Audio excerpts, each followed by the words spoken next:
चीन के साथ सीमा पर जारी तनाव के दौरान सेना को वास्तविक नियंत्रण रेखा यानी LAC पर 6-7 जगहों की पहचान करके कब्जा करने का आदेश दिया गया था।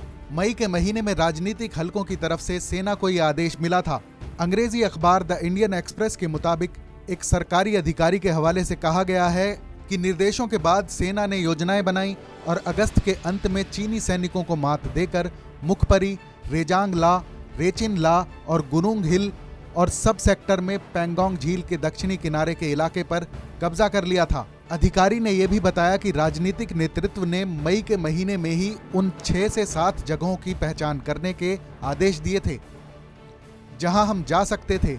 इन पोस्ट्स की अहमियत के बारे में जानकारी देते हुए अधिकारी ने कहा कि इनमें से कई LAC से आगे हैं। अधिकारी ने कहा इसने भारत को चीन से बात करने के लिए कुछ अहम दिया है। खबर के मुताबिक जानकारी देने वाले अधिकारी ने कहा कि भारत चीन से 9वें दौर की बातचीत के लिए जवाब का इंतजार कर रहा है। 6 नवंबर को दोनों देशों के बीच 8वें दौर की बातचीत हुई थी। अधिकारी के मुताबिक चीन ने पहले पैंगोंग त्सो के उत्तरी तट पर फिंगर 4 से फिंगर 8 तक अपने सैनिकों को हटाने की इच्छा जताई थी, लेकिन अब वो ऐसा नहीं चाहता।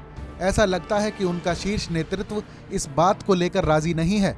अधिकारी ने कहा कि चीन सितंबर से यही मांग कर रहा है कि भारतीय सैनिकों चुशुल सेक्टर और पैंगोंग त्सो के दक्षिणी इलाके की ऊंचाइयों से वापस जाना चाहिए। अधिकारी ने बताया कि चीन चाहता है कि हम पैंगोंग के दक्षिण किनारे से जाएं। हमने चीन से कहा है कि समाधान एक होना चाहिए ताकि सभी तनाव वाली जगहों पर चर्चा हो सके। पैंगोंग के दक्षिणी किनारे को पहले खाली करने का कोई सवाल ही नहीं उठता है। रिपोर्ट के मुताबिक अधिकारी ने कहा है कि बातचीत में समय लग सकता है और सरकार इंतजार करने को तैयार है। अगर कोई समाधान नहीं खोजा गया तो सरकार और सेना लंबे इंतजार के लिए तैयार हैं। इस खबर पर अपनी राय कमेंट सेक्शन में जरूर बताएं।